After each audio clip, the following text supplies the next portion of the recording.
Yeah, even me, I'm like, oh, snap, I'm not even ready. But I think that this is part of the brainwash, isn't it? Right. Right? Where we can't just show up as ourselves, Mm.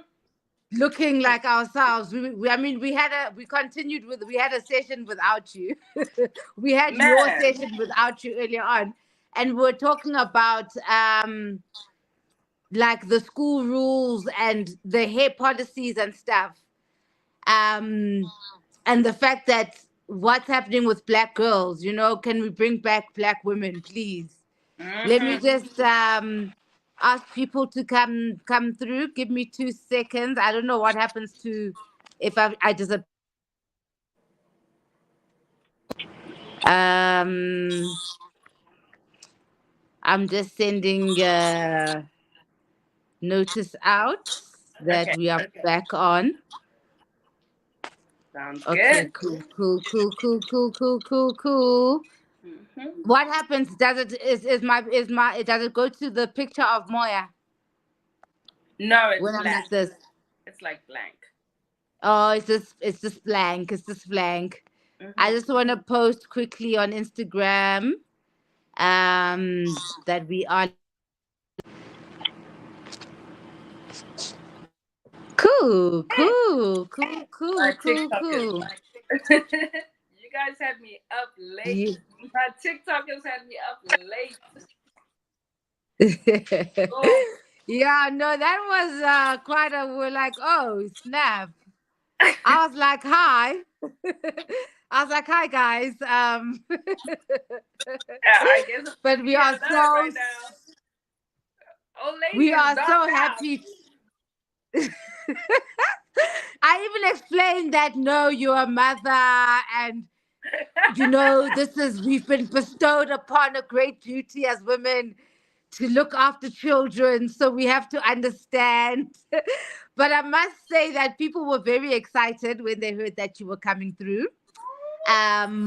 Obviously, I'm gonna let you hand over to you to give us your lecture, and those who can't be here now will catch the live stream later on.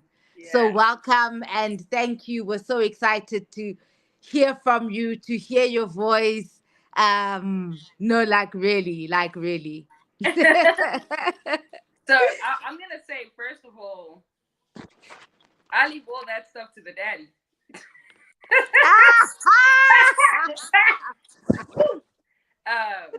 Yeah. It's just one of those things that I feel like, at the end of the day, as a woman, like, yeah, some women have to complain, and I know you guys go through some shit, but me, yeah, you take over. That's how.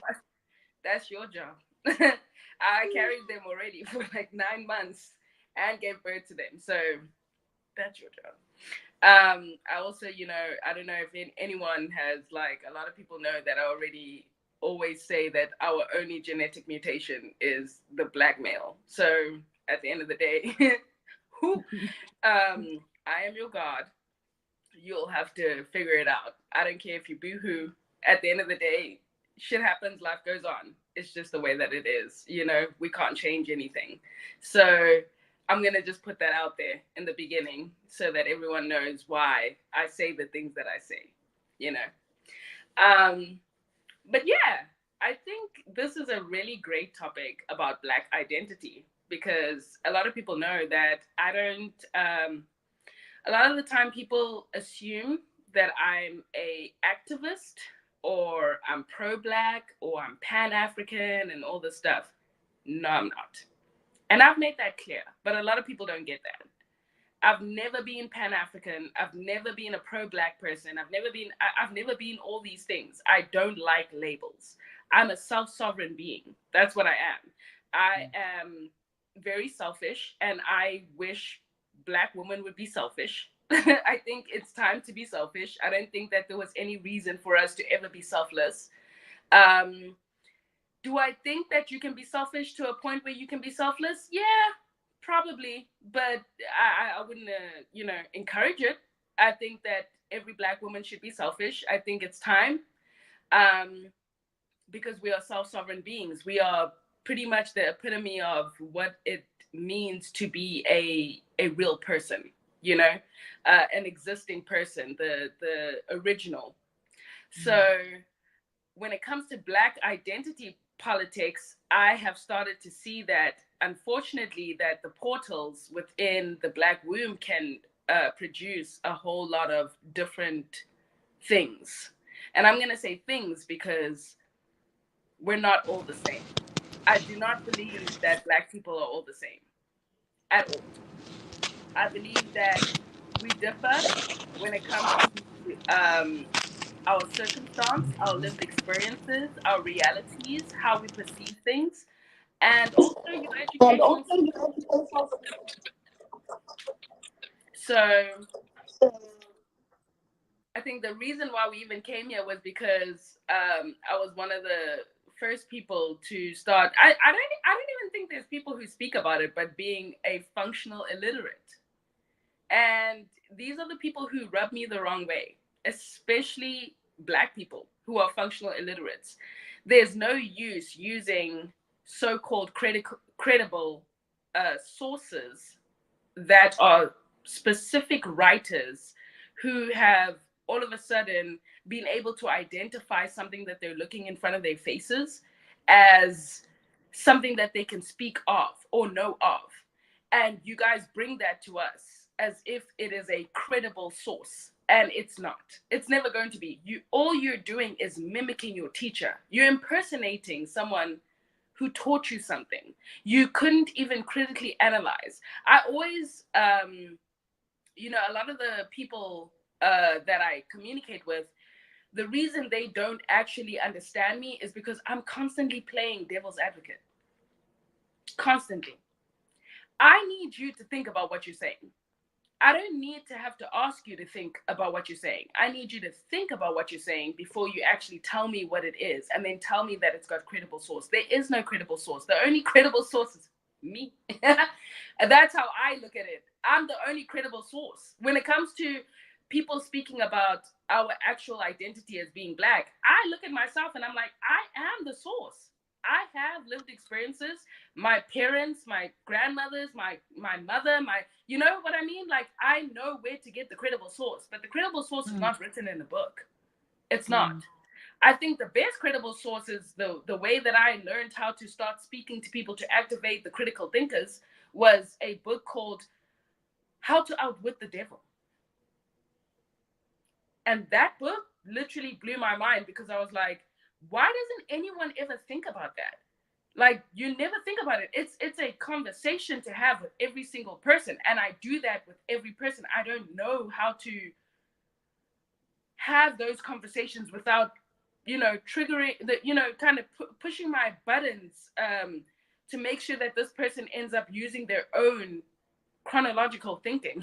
Like, think about what you're saying.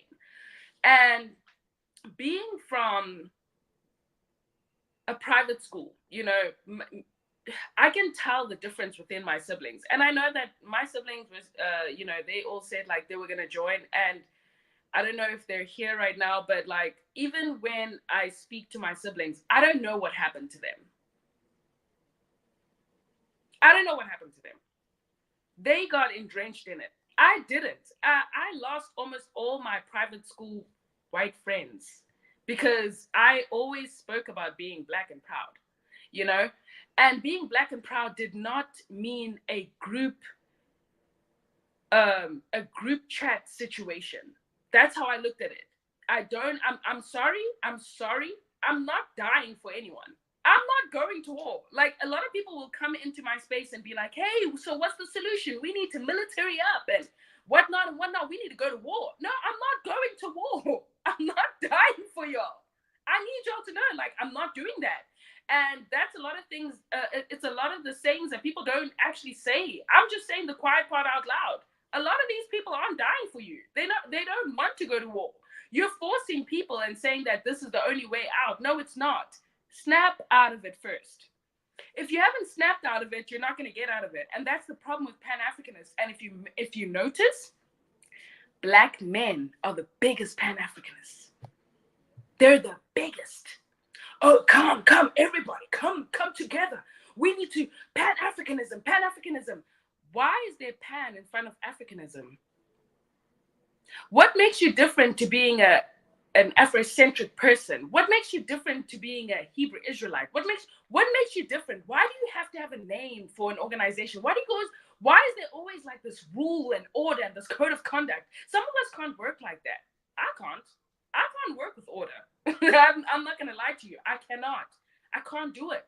So this whole thing of like a lot of the when I come into these public spaces, a lot of the Black men fight with me because of the fact that I don't believe that there's such a thing as pan-Africanism. I don't think so. I believe it's an organization created to infuse this delusion that there's somehow some way to get out of a system that was never created for you in the first place. But I'm a Black woman, so I mean, I'm gonna get it, but they don't get it. To them, it's like, no, it's just very simple. This is what it is. Just talk about Africa, talk about this and that. And then even when they talk about Africa, they limit it. They speak about certain, and I'm going into like the Black identity right now. I just spoke about the private school people, right? I'm going to go back to that, but like this is now talking about the ones who are so called so Black that they are even part of the Pan-Africanist agenda. These people will literally tell you about this is what's going on in Congo. This is what's going on in Sudan. This is what's going on in every single African country. This is what's going on in every single, they'll be the same people who can't even defend South Africa on its own. They'll be like, oh yeah, South African people what are they like saying about us? Like we're slavery, like we have a slave master complex. They just understand they slave masters. No. We're all ruled by white minority. All of us. Whether you are in the west of Africa, whether you are in the east of Africa, whether you are in the central of Africa, everyone is ruled by the white minority. Literally, this organization of these very wealthy folks who literally are participating in the infiltration and destruction of our own countries.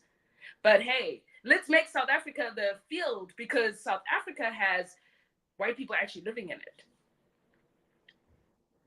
That they won't even reiterate those things. I talk to them about real kind of conversations, and these people don't know anything.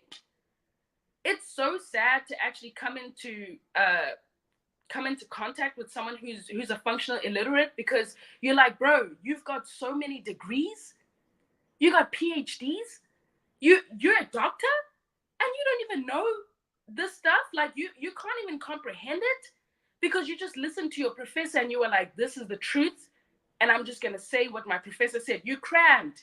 Didn't we say that growing up?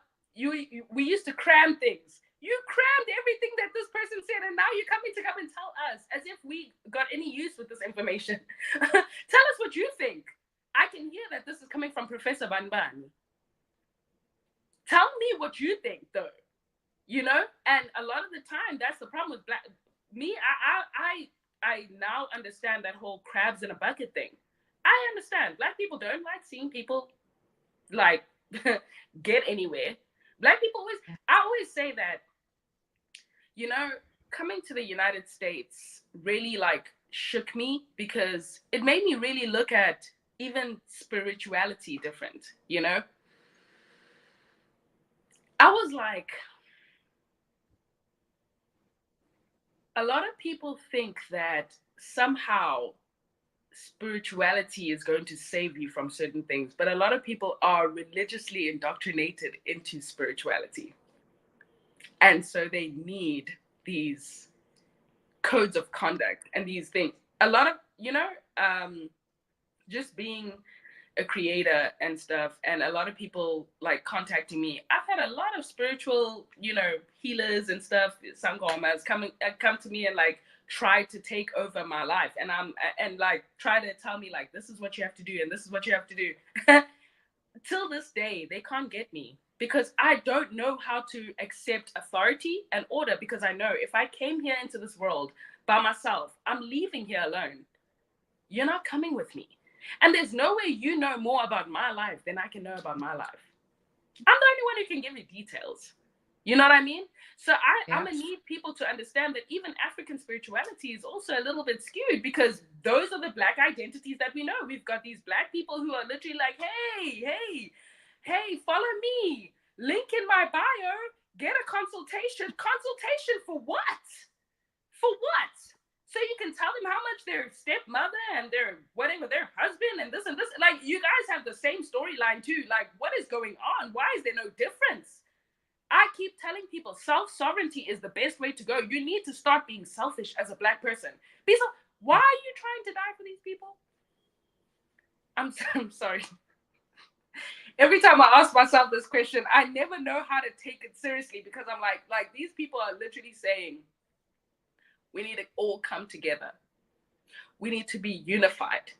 And we need to go and fight the oppressors. Kanjani. How are we doing this? You don't even have the map. You don't have anything. You just want to send us straight into the fire. You know, I've been harassed literally on TikTok because people will literally come to me and say, yeah, your leader, you know, they'll say like, yeah, you don't even have a leader. You're the leader. You're leading people astray and stuff. I'm leading people back to themselves. Because I don't know what you guys are talking about. These people will get a message from God and make it a group chat. How are you going to make a group chat off of something that you dreamed of? I'm sorry, I was not in the dream. And you want to make it a group chat? You want us now to go to these specific areas? Black people suffer everywhere. I'm in the United States. I see Black people suffer here. I'm one of the Black people who end up experiencing the suffering in the United States. So I know what it is, you know? And my journey started because I was always trying to bridge the gap.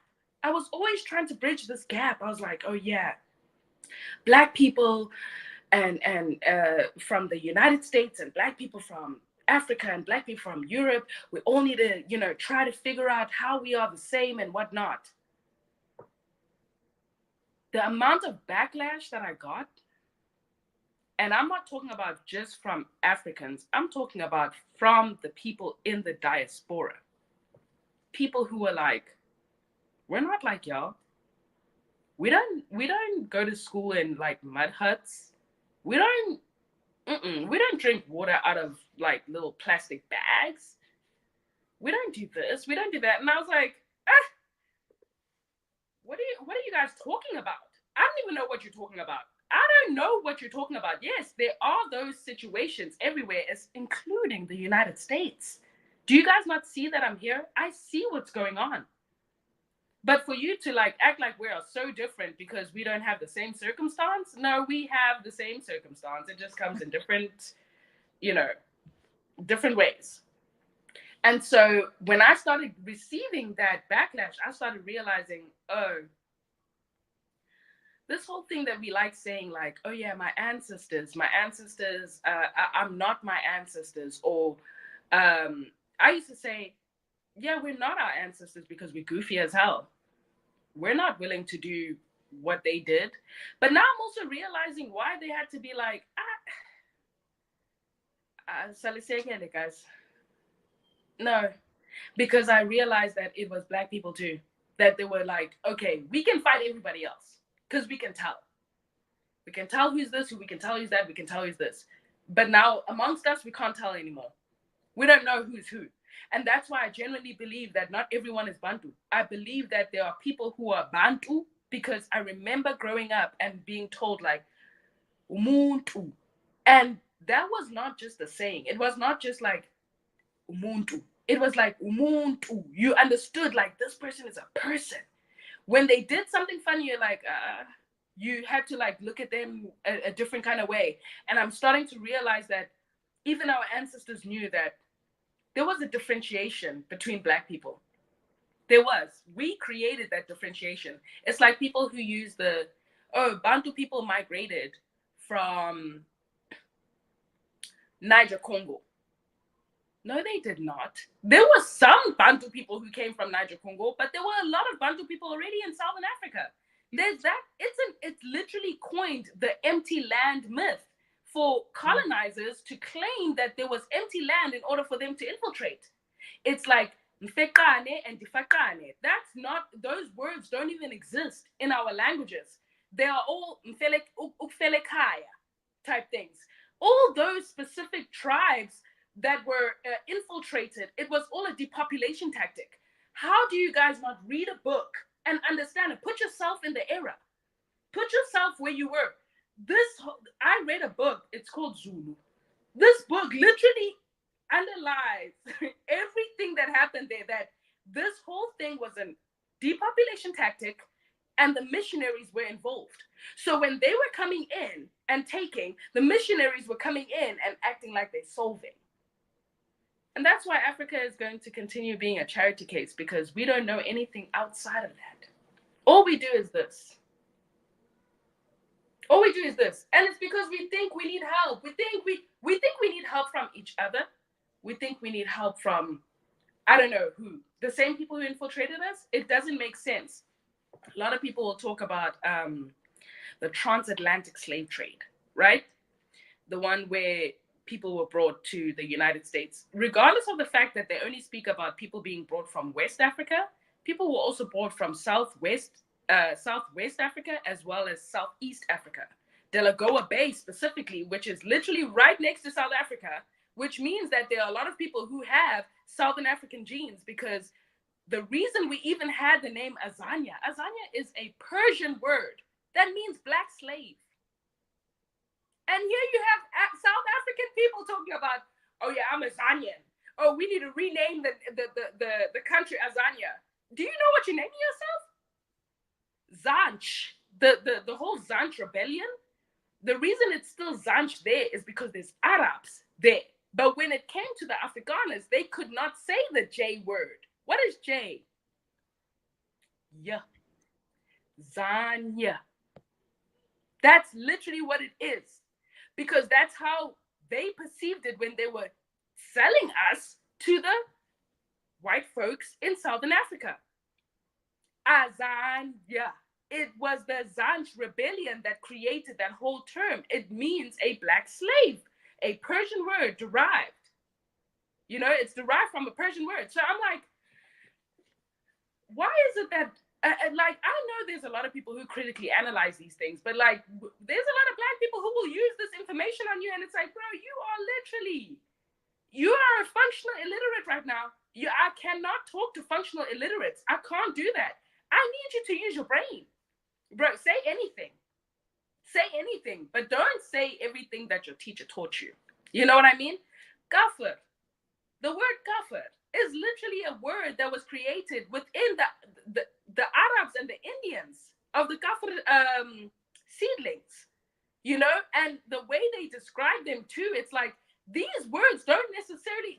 First of all, these rejects of Europe who are in our country right now, they don't know half the stuff that they were taught. They just picked it up. And this is why I like telling people that the transatlantic slave trade was not the only slave trade. It's one of the most recent, yeah. But we have to go back in time.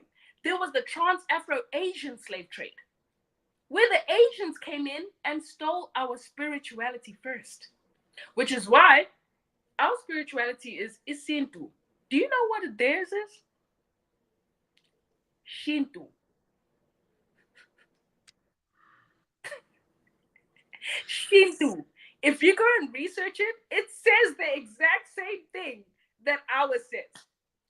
Their biggest universities in Asia are Ntu and ASE. If you know what ASE means, that's Ashe in West Africa for Ntu. It's the same thing. Their biggest universities are literally Ntu, Ashe. Why? There's so many symbolisms in everything that I don't get why people don't pick it up. Because if you don't pick it up, then you're going to miss the whole point. You're going to miss everything. You need to keep digging deeper. I had to dig deeper. Nothing phases me anymore. Like, I don't look at life the same. Trans-Afro-Asian slave trade, these people came in, they started stealing our animals.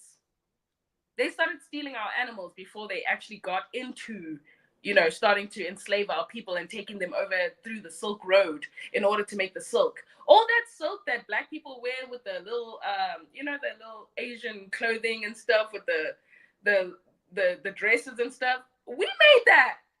They took us from Africa, took us over to Asia through the Silk Road, and made us make clothing with the silkworms that they had. We made that. 2, the Arab Islam slave trade. No one wants to talk about that. But everybody wants to talk about how Mansa Musa was like the best man ever. Mansa Musa was the richest. Mansa Musa was going to sell you. He would have sold you. What are you talking about? This man was not good at all. He was like the worst thing that ever happened to West Africa. And people don't see that because every king is just royal. Really? Really? And you know, I'm gonna leave this part out. But Mansa Musa, at the end of the day, this man literally enslaved his people to uproot almost all the gold that they had so he could go and show off. That's how they knew he was that rich. They didn't know he was that rich because they went to go and check where he came from. No. He literally went to go and show off all the gold he had, and he gave it up like chips. Like it was chips, like he was eating a packet of chips. He was just giving it out everywhere. He went to the Arabs, he went to the English. That's why what happened to the Moors ended up happening to the Moors. You know what I mean? They ended up, the Catholics and the Muslims came together, fought against the Moors, and that's how they kicked them out of Europe. But people don't know that. They don't like researching to that point. They just want to research to the point where, oh, he was known as the most richest man, the richest black king. Bragging about nonsense. You know what I mean? But all these things happened during the Arab Islam slave trade, which has still never ended because we know that our people are literally enslaved right now in Libya. In chains. It's 2024. These people are in chains. What are we doing? And then we just found out that there was an entire corporation in South Africa where these people were found having secret military grounds. Like an amount of them were just found in South Africa having, what are you guys doing? What are you guys planning on doing? It just doesn't make sense to me, like, because we are paying attention to only white people. We're not paying attention to the Asians, the Arabs, Indian Ocean slave trade. So I've already named 3. Trans-Afro-Asian, Arab Islam, Indian Ocean slave trade. This is all before the transatlantic slave trade. The Indian Ocean slave trade, we still have remnants of it because they are shitty people. There's a tribe in India called the Gaffars. Just research it. There's a tribe called the Gaffars. It doesn't even make logical sense why they would have a tribe called the Gaffars. But that tribe looks like us. And they have these ancestral stories that say that they come from Southeast Africa and East Africa. And they were put there. So all these things, like this weird glorification of like, oh yeah, but back then, before transatlantic slave trade, people were made, they were made like prisoners of war, and they could like earn their way into a different tribe. Who the hell wants to earn their way into a different tribe? I know I would not. I sometimes like put myself in the shoes of the people, like, okay, we're going to war today. I'm with my whole family. I'm with all my people. We go to war with these people. They capture me. And then all of a sudden, like, I become someone big in this tribe that we were fighting against. Does that make logical sense? I don't think that makes logical sense. I get that everyone's going to just eat it up because it is sources of people who, whatever they are. But like, that doesn't make logical sense to me. I wouldn't do it. Why would they do it? Like, they just thought it was a good idea. Yeah, we got absorbed into a tribe because we fought them, and then they caught me, and then I decided to like just be part of this tribe. No, you did not. No, your family's that side, bro. My loyalty is still to my family. And that's just some of those things that, like, for instance, like, there's certain ties that you're just never gonna break. My kids. Imagine if I had kids that side with another woman or with another man or whatever. And then I just get absorbed into this tribe. You think I'm just going to want to stay there? Oh, yeah, he ended up being a servant. A servant? Please. Miss me. And these are the conversations that I have with Black people. People who look like me and you. What is going on, y'all? Y'all really need people to just tell you things? You can't critically analyze them? That's when I got into the Africa Unchained book. And I was like, this is crazy. This is crazy, but it's real. there are a lot of, I think there's more Black people who are products of functional illiteracy than there are actual Black intellectuals. And when I mean intellectuals, I'm talking about knowledge. I'm not talking about like people who read and stuff like that. It's a big deal. It's great to read. You get information here and there. But the people who actually get it, like people who can critically think and analyze things and be like, oh, wait. But when I put myself in this person's shoes, it doesn't seem like it makes sense, you know? I feel like we are very small. We're a small percentage. And I saw a lot of people, you know, when you posted that, the video on Twitter, I saw a lot of people miss the point, and I was like, here they are. Look at them, just exposing themselves for no reason. No one asked you to expose yourself, but they have to, because without us, they don't exist. They have to make themselves relevant. Like, there's this thing where Black people who are so educated still need validation from those who are not programmed. Yes. Yes. Yes. I've got 6 degrees. I've got a Yes. PhD. I've had Yes. this and that and this and this and this and this and this and this. Ah, no one asked you, bruh. We don't care. You know, that's one of the rules on my actual live in TikTok is like, you don't get to come up there and be like, oh, by the way, I've got a degree in law and I've got this and I've just been going through. We don't care. We don't care. Just say your piece. No one cares what you've studied. No one cares what you've reading, because they are the most, it's so sad. It's so sad to watch, but a lot of the time I start realizing how dumb they are, and that it makes me sad. It makes me really sad, like, especially when they are mothers and fathers, and I'm like, you guys have kids, and your kids they just like, yeah, mommy and daddy, and I'm like, yeah, your kids are gonna live amongst mine. You know, I tell my kids every day, like, question everything. I don't care if it's right in front of your face and you're like, I must jump over it. Question it. Why must you jump over it? And my kids must live amongst these people. And yeah, they do. They have a permanent head damage. I always say that. Brain malfunction. They'll come to my live and they'll start. You can even tell, like, even the way that they talk. It's like, according to the wait. No, we didn't ask for a professor here. We didn't ask for anybody who's reading from notes and stuff like that. Like, chill. You can hear their brain malfunction. I'll be literally talking about something very point blank, period. Okay.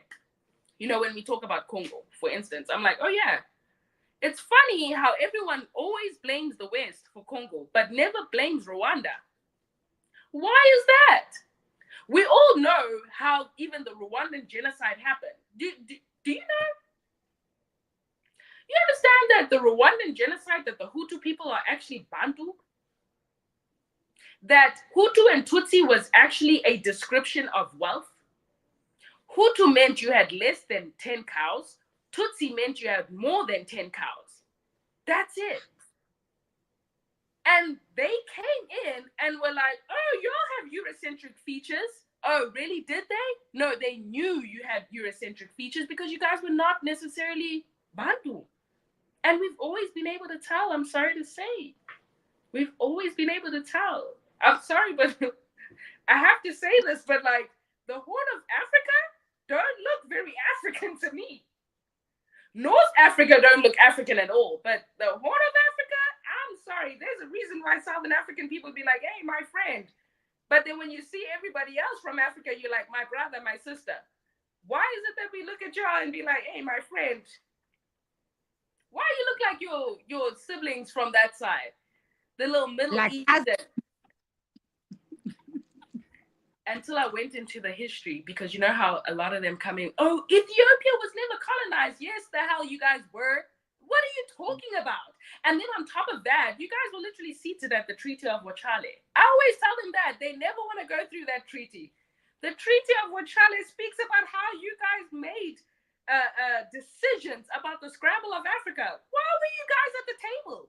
Because you guys are not us. You're not us. We have black people literally in the streets doing those microphone things like, hey, can I ask you a question about da da da da da? And they'll be asking all these Horn of African people, hey, how do you feel about like Africa, da da da? These people will literally say in their language when they tell them to go. There was just a recent, I don't know if you saw the viral video of the Somali girl. At the end, she says Gadan and she says Jarir, and she speaks about how Askalali, like, stay away from them. Stay away from white people and black people. Aren't you black? No, you're not. And that's why I always tell black people, stop forcing the Horn of Africa to be black. They're not black. They're not us. You're not going to tell an Indian that they're black. You're not going to do that. Stop telling the Horn of Africa that they're black. These people are Tamils. They're from Yemen. They're from the Middle East. They're from India. That's why they don't see themselves as us. They don't mind hurting us because they know these people literally enslaved the Somali Bantu. And that's why I don't believe in black unity. I don't believe in African unity. I don't believe in being pro-African or pro-black or what is it called? Pan-African. I don't believe in those things. You guys are literally harboring up the same people who have defeated us every single time. When do you learn? When do you learn? Why do you think our ancestors said? They said this because they were like, we don't know anymore which direction the person's coming. It can be my own brother. It can be, you know, I even feel like sometimes your sibling is literally an enemy that you have to make peace with. An enemy from the past that you have to make peace with. Because ain't no way. I don't even know how the hell I'm literally related to, I'm one of 16 children. One of 16.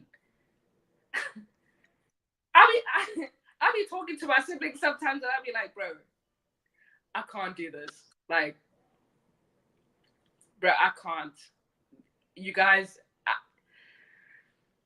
these people are full-blown Christians. Full-blown this and that. They don't use critical thinking skills, nothing. I'm like, we went to the same school. We lived in the same house. And y'all just don't get it. You don't get it. You guys want to tell me about God, how God has been so good to you. I am God. I'm the God of my life. Self-sovereignty. When I do mirror work, I can tell the difference. Like, I can actually talk to myself and be like, NKANYEZI. You know, I have to wake up a certain NKANYEZI in my life. Like, okay, do I wake up the one who was 16? Do I wake up the one who was 21? Do I wake up the one who was 5?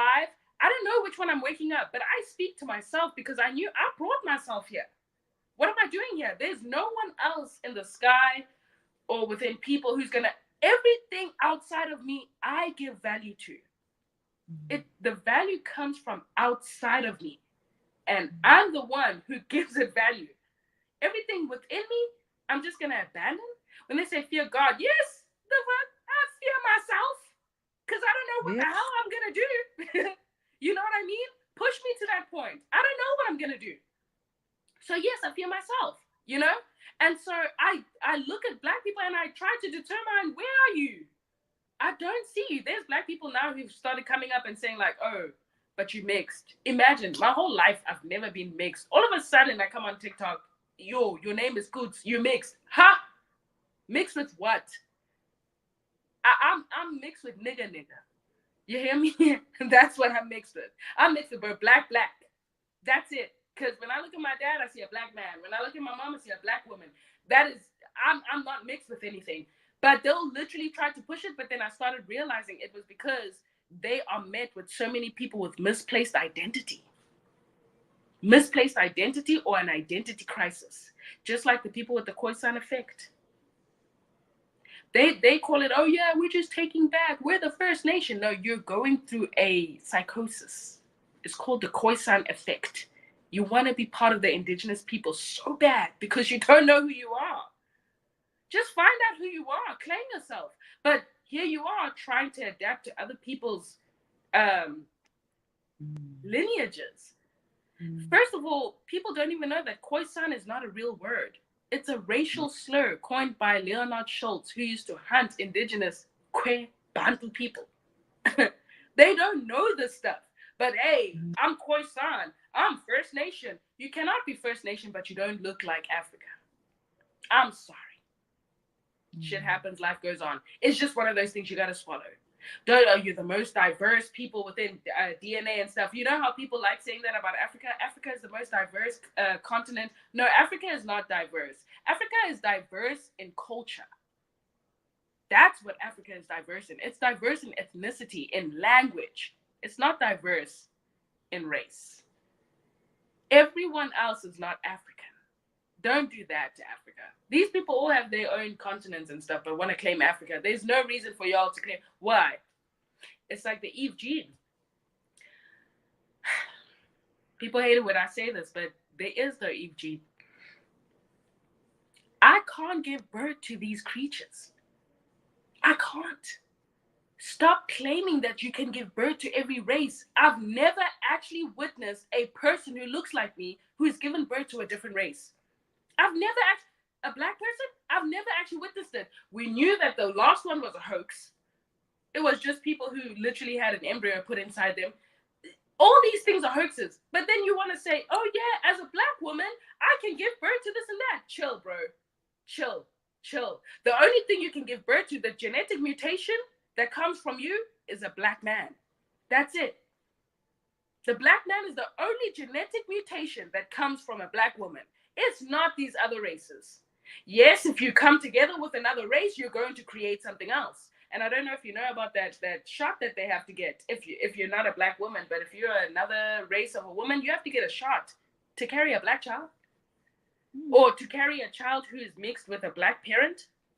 Oh my days, I wouldn't do that. I don't know why people would go that far, but hey, preferences for everybody else.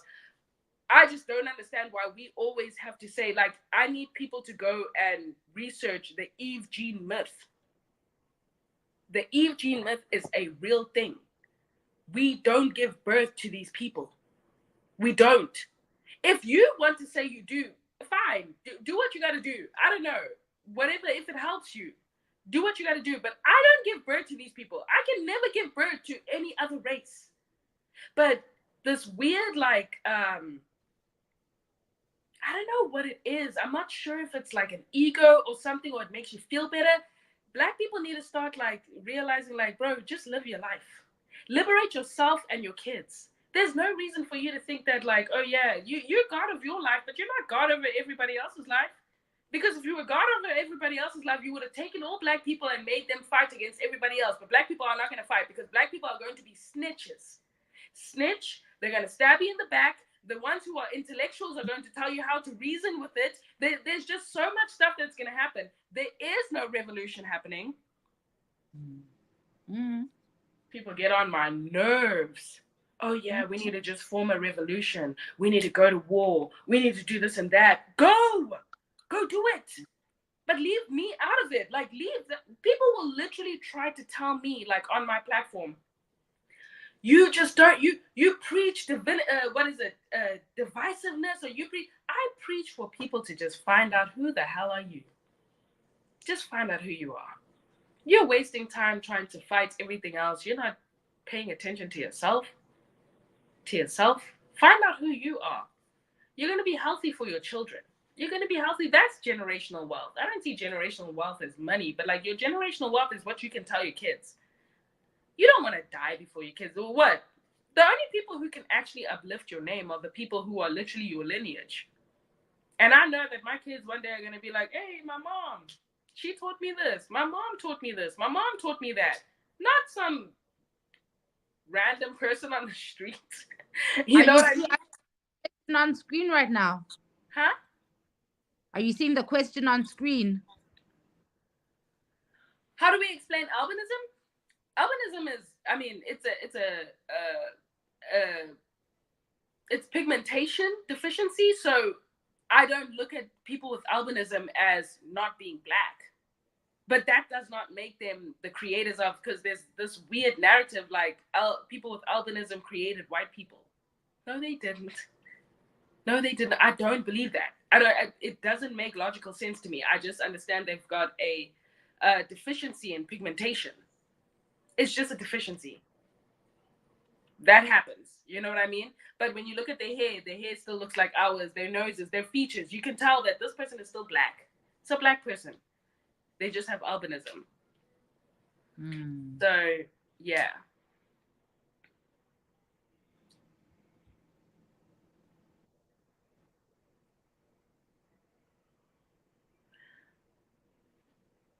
I mean, that makes sense. You know, I get that a lot here in America. They'll be like, "You're African, I'm black." Okay, we're both black, but That is crazy. yeah. In America, there's a difference between being African and a difference between black. Mm-hmm. And blacks are the ones that come from Africa. No, Wait, blacks are from America. Black people come from America. Africans come from Africa. Yeah. As if we didn't go through apartheid and we're called black. But I just tell them that. I'm like, hey, I'm from South Africa. We went through apartheid. Apartheid was modeled after Jim Crow. Do you know that? It was literally modeled after Jim Crow. It was modeled after them. That's how the apartheid regime created apartheid in South Africa, was because it was modeled after Jim Crow. So how are you going to tell me from South Africa, a country that had an entire regime that was modeled after your country's regime, that I'm not black? No, don't play with me. And this is why we were having this conversation about black identity and how our identity split up according to economics. Mm-hmm. Mm-hmm. So you feel like a different and special black because of access. Right. Right. And unfortunately, I do believe also that a lot of people who are in higher places, they have children that we go to school with or that we are friends with, who unfortunately are NPCs. You can't wake those people up. They never wake up. They were born. You know, there was an entire like lab of these children who were literally created for this stuff. Yeah. If people go and like research that, like there was an entire lab of like these elite presidents, what is it called, mayors and whatever, premiers and all the stuff. Their kids were literally put into situations where they had to be programmed into the stuff. They're NPCs. You can't wake those people up. You talk to them, they start, I'm like, you malfunctioning. You malfunctioning, because they try to come and like educate me. I'm like, you can't educate me, please. I'll hear them. They'll be like, they sound like a robot. They sound like they're repeating something. They sound like they're reading from something. It's like it never comes from the head. It never comes from like something that they realize. And it's like, it's unfortunate, but I also can't trust you. I can't, because you were born into it. That's the most painful part of it all. See, Kremile, you said it all. Like our black intelligence is the ones that have crammed white narratives. Yep. They're the same people who are like, oh yeah, but we all bleed the same. And we all this and this and this and this. Yeah, okay, cool. We all bleed it. I get it. We all bleed the same. That don't mean we're the same though. We all cry the same. We all do a lot of things the same. It doesn't mean we're the same though. And it doesn't mean you can like whitewash things too. Like blackwash things that are white. It's like the black people who talk about how Christianity is originally black. Oh yeah, you know, but they got all that stuff from us. Christianity, Jesus was actually black. No matter how much you try to paint him black, it does not make him no longer white. You can paint him black all you want. It doesn't make him no longer white. We were literally put in holes, suffered for days and weeks and months and everything just because they wanted us to accept this Jesus Christ. And here you are telling us Jesus Christ was actually black. Oh yeah, I hate to do this. I hate to do this. But you know, like, even this is why I always say, even African spiritualists, like, I can't take them seriously. I genuinely believe that like spiritual healers and like sangomas, shamans and stuff, I believe they're narcissistic. I genuinely believe they are. Like, including, just like I believe doctors are, nurses, teachers, like all these people in places where they have to tell people what to do. I feel like they're narcissistic. When I look at spiritualists, I look at narcissistic people. Like, you're suffering on top of me. Don't suffer on top of me. Don't bleed on me, bro. You don't have to bleed on me. Oh no, this is how you're supposed to do it. No, there is no rule. There is no rule. There's no rule to spirituality. There's no order. There's no code of conduct, because that'll be the first thing that they bring up. But ma'at. But I'm not ma'at. See, black women also, that's my also thing about black women. You see, me, I'm comfortable in my black womanhood. I won't lie to you. I don't need to be like any other black woman. I don't need to. So when you start bringing up ma'at, I'm like, but I'm not ma'at. They be like, ma'at said, I did not steal, I did not kill. Yeah, but I'm not ma'at. That's the problem. You want me to be like ma'at, but I'm not her. I don't even know who she is. Yes, I know the readings of her. I know she was like a deity. I know she's got energy that fuels within Africa, but I'm not her. I'm NKANYEZI. I was obviously brought here not to come and adapt the spirit of ma'at. I was here to adapt the spirit of NKANYEZI. So don't expect me not to do the things that I do. Oh, you need to be humble. No. I don't believe selfishness is key. Whoever told you that selfishness was wrong? Who told you that? Church. Selfishness is not a wrong thing. It's not a bad thing. It's actually a good thing. Because at least you're paying attention to yourself. A lot of people forget about that. They just want to be selfless all the time. Then all of a sudden you come here, you cry about trauma, about I give everything, everyone. Me, it's just me. I'm always there for everyone. Yeah, okay, be for yourself for 1 second. Just take it easy, you know? Mm-hmm. Yeah. But yeah, out here in America, it's been strange. It's been really strange. But I won't lie. I love my African Americans and I love my South African people. They're very much alike. I'll say that. South African people and African Americans, when it comes to like the way that they think, it's very much the same. They're the same people. Yeah. The way we think, the way we operate, the things we've been through also have created the same trauma.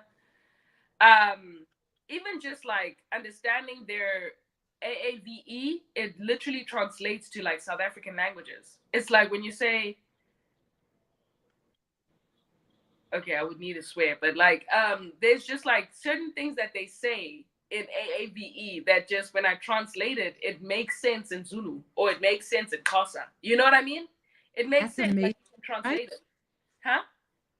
This is amazing because these are us. Yes. These people are us. That's why I be like, nah, some of y'all, I didn't think y'all came from West Africa. Y'all must have come from Southern Africa. And then when I did my digging, when I found out about what was going on in Delagoa Bay, right there by KwaZulu-Natal, I was like, exactly. KwaZulu-Natal, Mozambique. I was like, what? They said, how many ships? 5 ships took people to the United States. I was like, why didn't they talk about this? They never speak about our people who were taken to, it's mainly the south of the United States and the Caribbean. All they speak about is like West. Because you know the Jamaicans, when you look at Jamaicans look South African. Yeah, I'm sorry. On the dot. They do. They really do.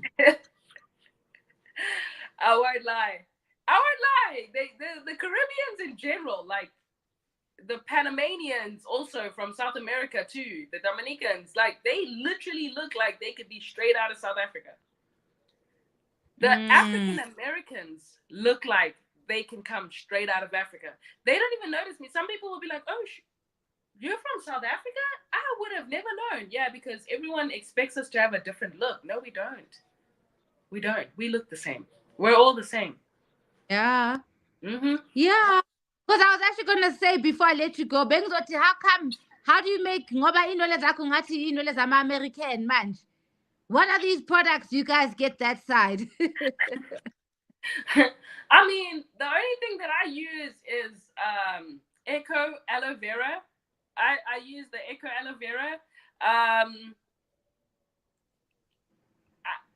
Hey, my hair is South African. I just plait it and stuff. You know, it's very expensive to get your hair done out here. So also, and then the time. So I'm just like, most of the time I just do my hair. You know, but yeah, I use Echo aloe vera. I used to use Kantu before I realized it had really bad stuff in it. I don't think it's in the hair products. Mm? I don't think it's in the hair products. I think it's just like the admixture. Like that's why I don't believe in like the black girl hair thing. I don't believe in what is it called again? Natural hair thing. Okay, the politics around here. Yeah, I don't believe that because what they call 4C, I'm like, okay, then what do the quick gum have?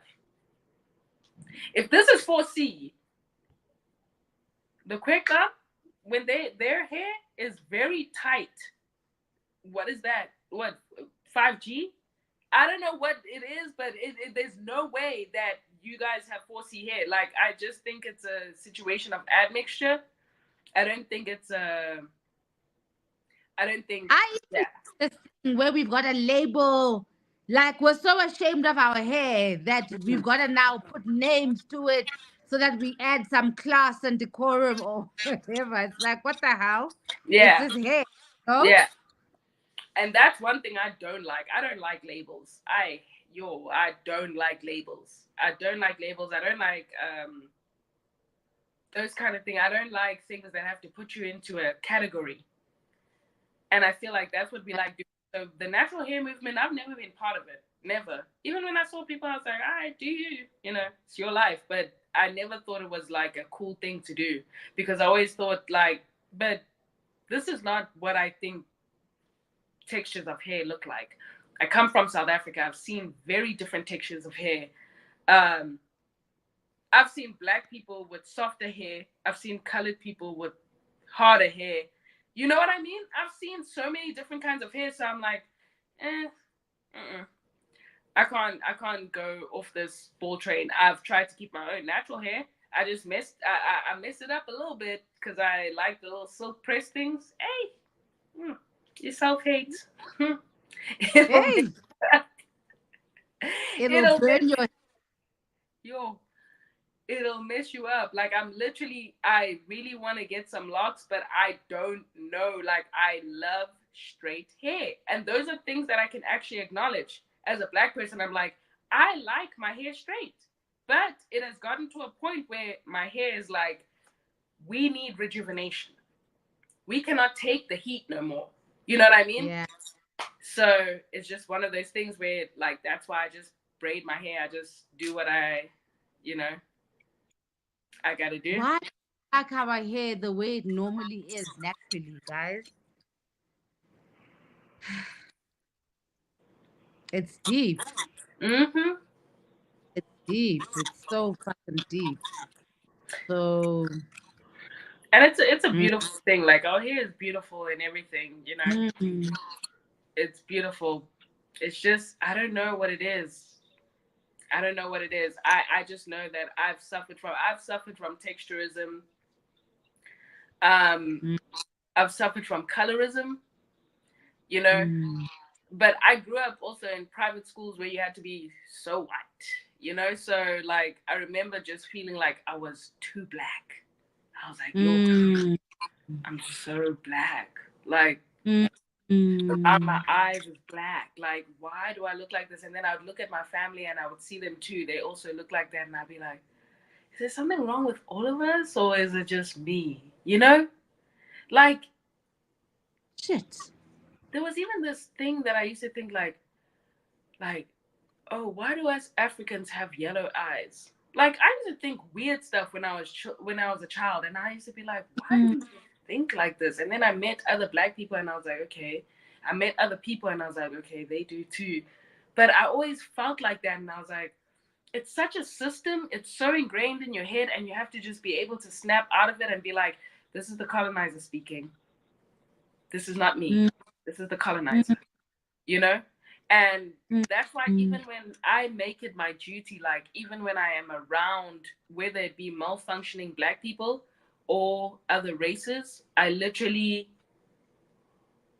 tell myself, no matter how comfortable, no matter how uncomfortable you are, you must do what you got to do. So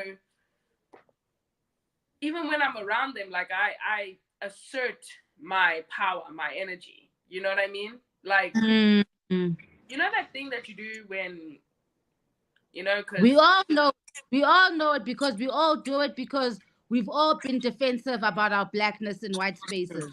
So how do we get out of that, where we're just content and we move, we're cool, we don't care what the white people think of us?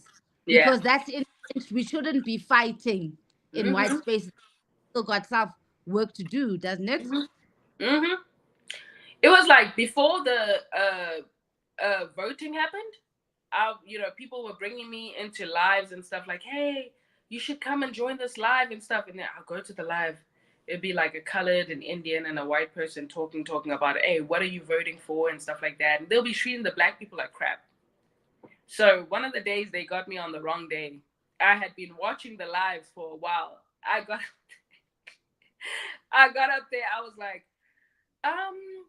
so I just want to say, you know, I had to like put on a voice. I was like, I just want to say, I just feel like all you rejects of Europe, if you guys can just flip and pack your bags and get the hell out of South Africa, I feel like we'll all be a good standing a country where we would be able to vote for the right thing, because you guys are clouding our judgment. I went in on them, I was like, and they tried to like speak over me, and I was like, no.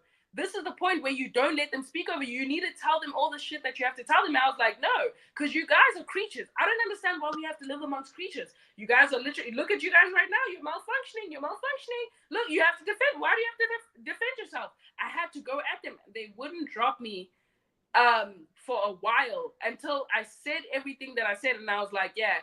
And I feel like you guys all need to tell your parents to kiss my ass. And then they dropped me. And I was like, all the Black people, you guys are really going up into these spaces and talking logical things with the only Black people who are going to be talking logical things with these people are Black people who are just like them.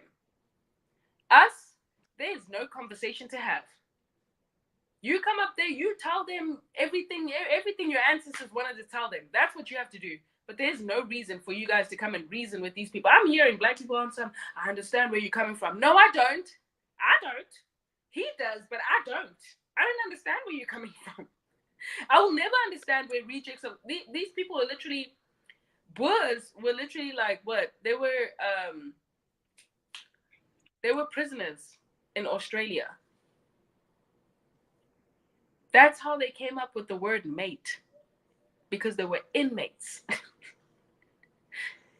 And you're a reject of, you were kicked out of Europe because you were a criminal.